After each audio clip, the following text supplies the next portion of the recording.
उसके बारे में भिन्न भिन्न नेताओं ने अलग अलग अपने विचार दिए। महात्मा गांधी जी ने इसको अंग्रेजों के कथित घृणित तो ना कार्रवाई बताया, और जवाहरलाल नेहरू ने कहा था कि जो ये यूथ है, इनका जो काम है, उन्होंने जो कार्य किया है, that is just to vindicate the honor of Lala Lajpat Rai and throw that of the nation. Lala Lajpat Rai की शहादत के गौरव में और भारत के गौरव के लिए इन्होंने ये कार्य किया, यानी इसको छोटा चीज नहीं मानी थी। और इसी के कारण उन्होंने आगे कहा, इसी के कारण ये व्यक्ति जो थोड़े से एरियन चर्चित था, धीरे धीरे पूरे उत्तरी भारत में इसका नाम चलने लगा। ये एक आंदोलन का, एक रेवोल्यूशन का प्रतीक। उसके बाद जो वीर होते हैं, बहादुर होते हैं, वो कभी रुकते नहीं, अपनी लक्ष्य को प्राप्त करने के लिए अंतिम अंजाम तक पहुंचने का काम करते हैं। 1929 के अंदर जब ब्रिटिश पार्लियामेंट के अंदर, हमारे यहाँ पार्लियामेंट के अंदर दो ऐसे कानून पास किए जा रहे थे, एक मजदूरों के खिलाफ, तो इन्होंने असेंबली के अंदर ये फैसला किया कि भाई जब ये बिल प्रस्तुत किए जाएंगे तो हम अपना विरोध असेंबली के अंदर प्रकट करेंगे। तो सुखदेव और भगत सिंह असेंबली के अंदर गए। हम असेंबली के जहाँ जिस जगह से कुछ आदमी होते थे, सदस्य फेंकने के बाद ये भागे नहीं, बल्कि इन्होंने नारे लगाए और अपने आप को हाँ अरेस्ट। इन दो चीजों का एक बहुत बड़ा महत्व है।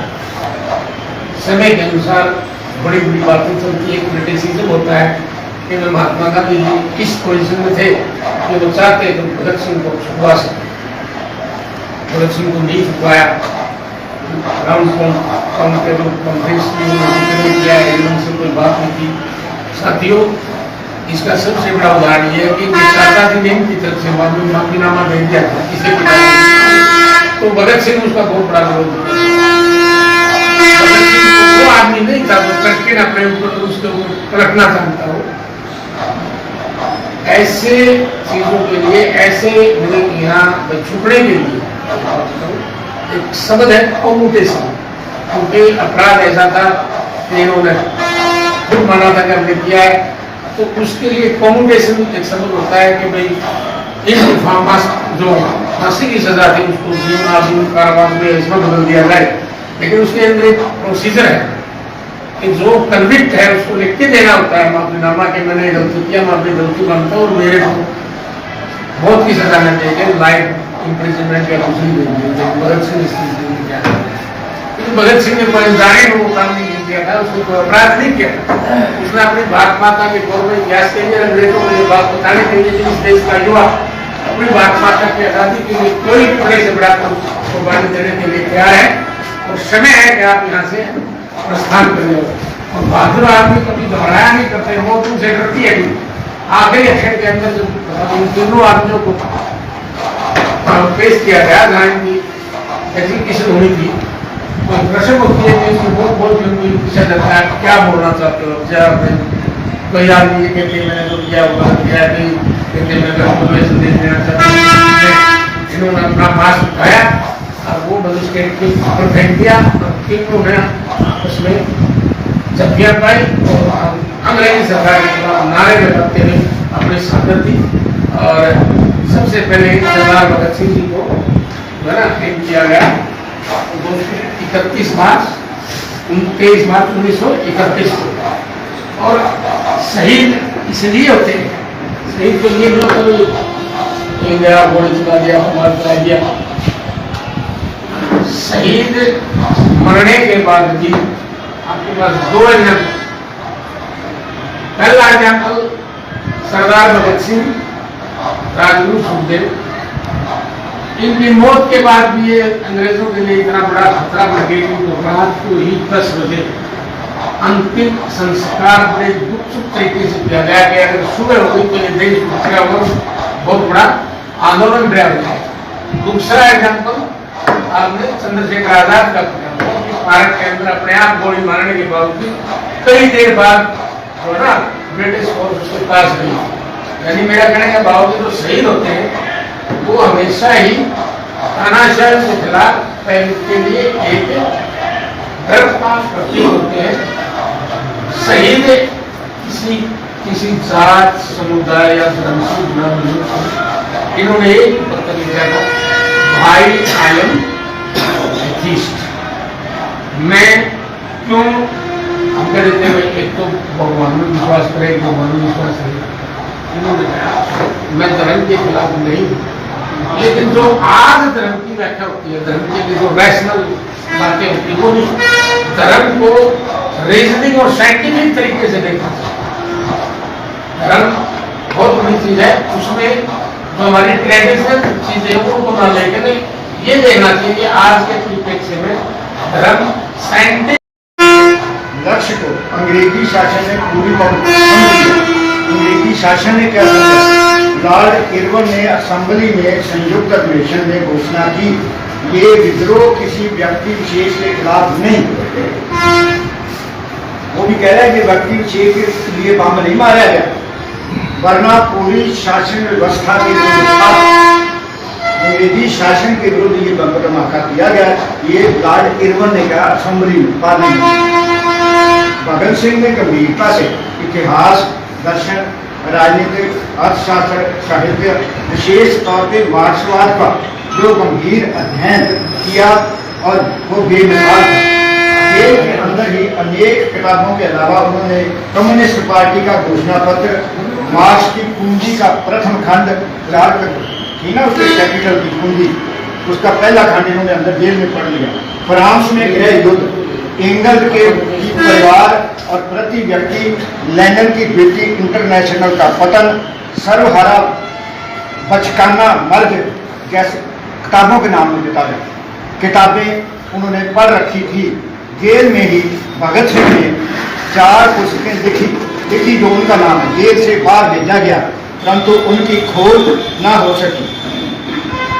ये पुस्तकें आत्मकथा, दूसरी थी समाजवाद का आदर्श, तीसरी थी भारत में क्रांतिकारी आंदोलन और क्रांतिकारियों की संक्षिप्त जीवन परिचय, और चौथी थी मृत्यु के द्वार पर। ये 4 किताबें उन्होंने जेल से लिखी थी।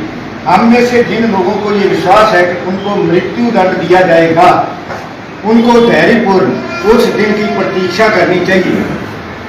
वो कह रहे हैं कि तुम्हें उम्मीद है कि ये मृत्यु दंड दिया जाएगा। जो सोच रहे ना उनको मृत्यु दंड मिलेगा, वो कहना विचार रखना सोचते रहेंगे। जब ये सजा जनाई जाएगी और उपरांत फांसी दी जाएगी, ये मृत्यु भी सुंदर ही होगी, ये वो कह रहे हैं। परंतु आत्महत्या करना, कुछ दुखों से बचने के लिए अपने जीवन को समाप्त कर देना, वो कायरता है। आत्महत्या में किसी ने कहा था कि आत्महत्या करेंगे, तो उसका कोई रेफरेंस बीच में देते हम कायरता नहीं करेंगे, आत्महत्या नहीं करते, कायरता है।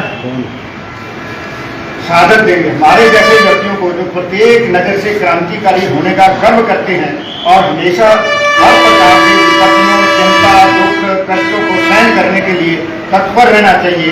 जोर देकर उन्होंने कहा, फ्रांस की कुख्यात जेल में की गई घोर यात्राएं फ्रांस के क्रांतिकारी आंदोलन को पूछने में समर्थ नहीं हुई थी। जो वहाँ आंदोलन कर रहे थे ना, फ्रांस की सरकार ने उनको यातनाएं दी, तो क्रांतिकारी उससे जो सफल नहीं हुए। फांसी के फंदे और साइबेरिया की खाने रूसी क्रांति की आग को बुझा नहीं पाई, तो फिर क्या अध्यादेश, ये 2000 अध्यादेश है ना उसका, चलो फिर ये क्या अध्यादेश और सेफ्टी बिल भारत में आजादी की लौ को बुझा नहीं सकेंगे। क्रांति से हमारा अभिप्राय, क्रांति है क्या? अन्याय पर आधारित मौजूदा समाज व्यवस्था में आमूल परिवर्तन, सोशल परिवर्तन, ये उनका नाम था। सेशन जज में केस, बाकी में छोड़ गया काफी सारा। सेशन जज जब अदालत में केस चल रहा था, तो वहां सेशन जज ने उनसे पूछा, 12 जून 1929 को सेशन जज द्वारा दिए गए, उसने पूछा था कि अदालत का क्रांति का अभिप्राय क्या है, तो उसने कहा अभिप्राय हमारा ये है, अन्याय पर आधारित मौजूदा समाज व्यवस्था से आमूल परिवर्तन। 12 जून 1929 को सेशन जज द्वारा दिए गए उम्र कैद, सेशन जज ने उम्र कैद दे दी थी, वो जज कहता ये क्या कर रहे हो? कहना मैं अपना स्पष्टीकरण बयान दे रहा हूँ, तो नोट कर। आलोचना करते हुए लाहौर हाईकोर्ट में उन्होंने कहा बम फेंककर हम पहली चेतावनी देना चाहते थे। आटे में संख्या आटे में संख्या मिलाना जुर्म नहीं है, लेकिन उसका उद्देश्य होना चाहिए कि चूहे मारने हैं। आटे में संख्या जहर मिलाना जुर्म नहीं है, बशर्ते इसका उद्देश्य चूहे मारना हो। लेकिन यदि इसके किसी आदमी को मार दिया जाए तो ये कत्ल है, कत्ल का केस चलेगा। मतलब डिफरेंस हो गया ना। वो कहता हम तो चूहे मार रहे हैं, जनता नहीं मार रहे। 10 जुलाई 29 को जेल लाहौर षड्यंत्र केस की शुरुआत हुई। यहीं पर मुकदमा 1930 के अप्रैल अंत तक चला। जेल में ही गई प्रताड़ना के खिलाफ ऐतिहासिक भूख हड़ताल, जो उस टाइम के थे जितेंद्र नाथ दास, उन्होंने भूख हड़ताल शुरू कर दी थी। और उनका साम्राज्यवाद का नाश हो, साम्राज्यवाद का नाश हो। भाई अडानी और अंबानी है, अडानी और अंबानी के खिलाफ कौन बोलेगा? तो मजाक का शब्द जो आपने कहा वो कहाँ लागू बैठेगा? जो जहां कर रहा है उसके खिलाफ अपने को, भगत सिंह के प्रशंसकों को, भगत सिंह का नाम लेने वालों को, बूढ़े हो, बच्चे हो, छोटे हो, उनको कुछ उठाना पड़ेगा। बहुत बहुत धन्यवाद। पे लटक के मरने के बाद जिंदा होता आदमी हमने कभी नहीं देखा, लेकिन ये साथी चले गए और ये अमर हो गए। इनको कोई भी शक्ति, कोई साम्राज्यवाद, कोई मोदीवाद, कोई अडानीवाद। एक बात और कहता हूँ, सैगल साहब ने युवाओं के बारे में बात की कि हमें उनकी छोटी मोटी क्लास लेनी चाहिए, लेकिन मेरे को आज ये लगता है कि वो जो गांधी जी ने कहा था कि युवाओं को इसका अनुसरण मत करना भगत सिंह का, शायद वो इस लाइन पे ज्यादा चले, क्योंकि आज मोबाइल हो गया, मनोरंजन के साधन हो गए, माँ बाप आज जो शोषण हो रहा है क्या चीज है, आज जो हमारे ऊपर जुल्म हो रहे हैं, ये बातें हैं। मतलब बहुत डिटेल में चले जाएगा तो समय हो जाएगा। अंत में आप साथियों का बहुत बहुत धन्यवाद। मैं निवेदन करता हूँ कि जब भी हमारी ये मीटिंग हो तो एक साथी को साथी जरूर लेके आया करें। इन शब्दों के साथ एक बार फिर इनकलाब जिंदाबाद, जिंदाबाद, जिंदाबाद, इनकलाब जिंदाबाद, जिंदाबाद, जिंदाबाद। धन्यवाद।